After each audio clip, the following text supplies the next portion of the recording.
नमस्कार, एक बार फिर से मैं आप सभी के सामने उपस्थित हूँ बेहद महत्वपूर्ण टॉपिक के साथ। और यहाँ पर कहा जा रहा है कि कुछ उत्तर प्रदेश के जो किसान हैं उनको जो प्रधानमंत्री किसान योजना है उसका लाभ नहीं मिलेगा। उसकी जो 20वीं किस्त अभी आने वाली, 19वीं आपकी आ चुकी थी, 20वीं किस्त जो आने वाली है वो उनको नहीं प्रोवाइड करवाई जाएगी। अब इसके पीछे के कारण क्या है ये समझ लेते हैं और क्यों यहाँ पर उत्तर प्रदेश के किसानों को इसका लाभ नहीं मिलने वाला है। तो चलिए आ जाते हैं हमारे टॉपिक पर। मेरा नाम है प्राची मिश्रा और संस्कृति आज के इस प्लेटफॉर्म पर आप सभी का बहुत बहुत स्वागत है। पीएम किसान सम्मान निधि यूपी में इन किसानों को नहीं मिलेगा योजना का लाभ।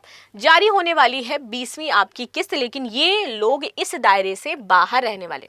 देखिए, जब भी कई योजनाएं सरकार चलाती है तो कई बार हम ये देखते हैं कि जो उन योजना के पात्र नहीं होते हैं वो भी उन योजनाओं का लाभ उठाते हैं। कहीं ना कहीं धांधली करवा ली जाती है, कॉम्प्रोमाइज़ करवा लिया जाता है। जो लोग आपके जो केंद्र बने होते हैं वहाँ पर फर्जी डॉक्यूमेंट्स लगा दिए जाते हैं और वो लोग उस योजना का लाभ लेते रहते हैं। तो ये स्कैम्स निकल करके सामने आते हैं। बिहार में इस योजना के तहत लगभग 17 दशमलव कुछ करोड़ रुपए फालतू में लोगों के अकाउंट में जा रहा था, जिनको आवश्यकता भी नहीं थी। और उसके बाद उनको फिर उस जो पात्र भी नहीं थे इन सारी चीज़ों की और उनको आवश्यकता भी नहीं थी, लेकिन फिर भी वो पैसा ले रहे थे अपने अकाउंट में, एंड देन उनको उससे बाहर किया गया। और शायद 17 करोड़ मैंने कम बताए हैं, इससे ज़्यादा का अमाउंट था जो फर्जी तौर पर अकाउंट में डलवाया जा रहा था। तो इसलिए सरकार ने क्या किया कि भैया अब हम वेरिफिकेशन करवाएंगे, क्योंकि जब धांधली होने लगी इसको लेकर के तो यहाँ पर केंद्र ने एक रूल निकाल दिया कि आपको क्या करना है। अब ऑथेंटिकेशन जो हम करवाएंगे, आपको स्वयं भौतिक रूप से आपका सत्यापन होगा, जहाँ पर आपको स्वयं उपस्थित होकर के जाना पड़ेगा, वहाँ दिखना पड़ेगा कि आप हैं इस घर में, आप हैं इस घर के मुखिया, और अपना आधार कार्ड अपने साथ लेके जाओगे। ऐसे तो ऑनलाइन हो जाता था, सिर्फ आधार कार्ड लगा देना था, तो आधार कार्ड में लोग चेंजमेंट कर देते थे। लेकिन अब ये कि सामने इंसान दिखना चाहिए कि ये इंसान है, इस तरीके से चेंजमेंट किया तो बहुत सारे लोग इससे बाहर हो गए कैटेगरी से। लेकिन फिर एक दिक्कत आ गई। अब यहाँ पर ये दिक्कत आ गई कि कुछ ऐसे रूल्स आ गए जिसकी वजह से जो दिक्कतें और क्रिएट होने लगी, तो लोगों ने फिर दूसरी तरीके से धांधली करना शुरू कर दिया। तो अभी नया नियम आ गया है, इसके बारे में बात कर लेते हैं। फार्मर रजिस्ट्री ना करने वाले 2.38 लाख किसान जो है पीएम किसान सम्मान निधि के लाभ से वंचित हो सकते हैं अगर उन्होंने अपनी फार्मर रजिस्ट्री नहीं करवाई है। तो अब जो लोग फार्मर रजिस्ट्री करवाएंगे उन्हीं को पैसा दिया जाएगा। तो यूपी में लगभग 2.38 लाख योग हो जाते हैं। भैया यूपी वालों, करवा लो अपनी फार्मर रजिस्ट्री, और जहां से भी आप मुझे देख रहे हो मुझे बता देना कि आपके अकाउंट में पैसा आता है या नहीं आता, या इस योजना से कोई दिक्कत समस्या हो तो भी बताओ। और अगर आपके आसपास ऐसे लोग हैं जो इस योजना का गलत इस्तेमाल कर रहे हैं तो वो भी जरूर बताइए, ताकि सरकार को पता चल सके कि जिनको पैसा मिलना चाहिए उनको तो नहीं मिल रहा है, जिनको नहीं मिलना चाहिए वो पैसा गलत जगह जा रहा है, ताकि वो आपके अकाउंट में आ सके। राइट।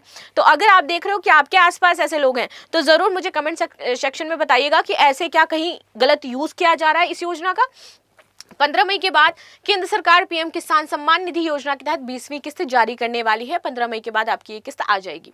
जिले में 5 लाख के सापेक्ष 2,62,000 किसानों ने फार्मर रजिस्ट्री कराई है, जो निर्धारित लक्ष्य के सापेक्ष में 53% हो जाती है, और उसमें से 2.38 लाख जो लोग हैं उन्होंने नहीं करवाई है।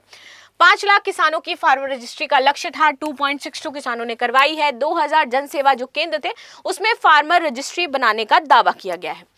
फार्मर रजिस्ट्री को किया गया अनिवार्य। केंद्र सरकार ने इस योजना के तहत हर किस्त में किसानों के खाते में 2,000 रुपए की राशि भेजने का वादा किया था, और 2,000 रुपए आपके अकाउंट में आते होंगे। अब 20वीं किस्त के लिए फार्मर रजिस्ट्री अनिवार्य कर दी गई। आप फार्मर हो तभी मिलेगा। ऐसे क्या हो रहा था, कई बार बिना जो ऐसी फैमिलीज थी बिना फार्मर की, वो भी यहाँ पर ले रही थी इसका लाभ। इसके तहत फसली ऋण, फसली बीमा की क्षतिपूर्ति, आपदा राहत प्राप्त करने जैसी कई सुविधाएं आपको मिल सकती हैं। जिले में करीब 6 लाख किसानों को इससे लाभ मिल रहा है। यूपी में 6 लाख किसान हैं जो इस योजना के तहत आपके पात्र हैं और उनको पैसा दिया जा रहा है। फार्मर रजिस्ट्री के प्रथम चरण में किसान इस योजना में बनाए गए web portal, this is the portal, जहां पर आप जाकर के अपनी रजिस्ट्री करवा सकते हो, या मोबाइल ऐप के माध्यम से किसान खुद या फिर जन सुविधा केंद्रों में जाकर के ऐसा कर सकते हैं। वहीं दूसरे विकल्प के तहत ग्राम पंचायत स्तर पर कैंप लगाए जाते हैं। अगर आप किसी गांव से बिलोंग कर रहे हो, उस स्तर पर कैंप लगते हो, वहां पर जाकर के आप अपनी फार्मर रजिस्ट्री करवा सकते हो। राइट। आगे आते हैं, इससे फायदे क्या होंगे अगर आप लोग अपनी फार्मर रजिस्ट्री है वो करवा लेते हो। तो देखो, अभी किसानों को किसी ऋण लेने के लिए बार बार राजस्व रिकॉर्ड देना पड़ता है। अगर आप फार्मर रजिस्ट्री करवाओगे तो आपका जो रिकॉर्ड और डेटा है स्वतः ही सरकार के पास चला जाएगा। You don't need to submit it again and again. यानी कि अब आप फ्री हो गए वहां से। किसान रजिस्ट्री के होने से उनके नंबर को एक संबंधित ऐप में डाल करके पूरा उनका जो डेटा है अब वो देख लिया जाएगा और बार बार आपको ये सब करना नहीं पड़ेगा और योजना के थ्रू आपको जल्दी पैसा मिल जाएगा। लाभार्थियों के सत्यापन, कृषि उत्पादन के विपणन और अन्य वित्तीय मामले भी इसमें सहूलियत देंगे। साथ ही पीएम किसान समृद्धि का भुगतान, फसली ऋण के लिए किसान क्रेडिट कार्ड, फसल बीमा, आपदा के दौरान किसानों की क्षतिपूर्ति देने के लिए किसानों को चिन्हित करने में भी आसानी होगी। यहाँ पर ये जो उप निदेशक हैं कृषि गोंडा की, उन्होंने बताया कि इतने सारे लोगों ने यहाँ पर रजिस्ट्री करवाई है। क्या है किसान सम्मान निधि योजना? तो देखो, सरकार हर साल इसके तहत 6,000 रुपए की आपको मदद देगी। ये डायरेक्ट बेनिफिट ट्रांसफर होगा। Direct benefit transfer, DBT, it means direct किसानों के खाते में जाता है, बीच में जिससे धांधली ना हो आपके बैंक अकाउंट में पहुंचाया जाएगा। इसका मकसद था किसानों को खेती किसानी में खर्च में थोड़ी सी राहत देना, लेकिन ये मदद सिर्फ उन्हीं किसानों को मिलती है जिनकी जानकारी पूरी और सही होती है।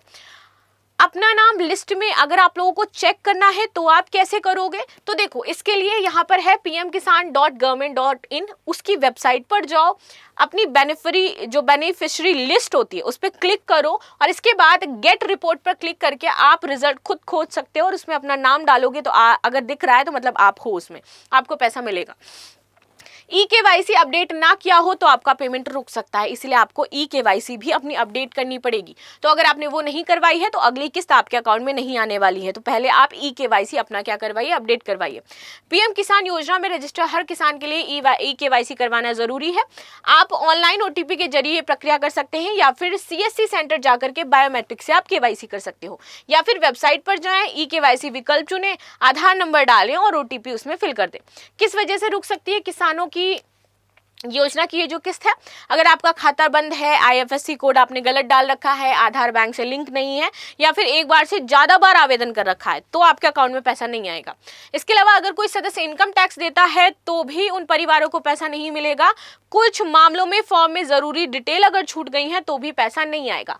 बैंक डिटेल और आधार कार्ड देना दोनों ही आपके लिए बहुत ज्यादा जरूरी है। अगर आप ये सारी चीजें करोगे तभी आपके अकाउंट में पैसा आएगा, वरना नहीं आएगा। और इस बार 2.683 लाख जो लोग हैं उनके अकाउंट में पैसा नहीं आएगा, बिकॉज उन्होंने अपने डॉक्यूमेंटेशन कंप्लीट नहीं किए हैं। बाकी आपका क्या कहना है इस मुद्दे पर जरूर बताइएगा। मिलते हैं नेक्स्ट क्लास में, तब तक के लिए धन्यवाद। लाइक शेयर सब्सक्राइब करना बिल्कुल भी ना भूलें and thank you so much.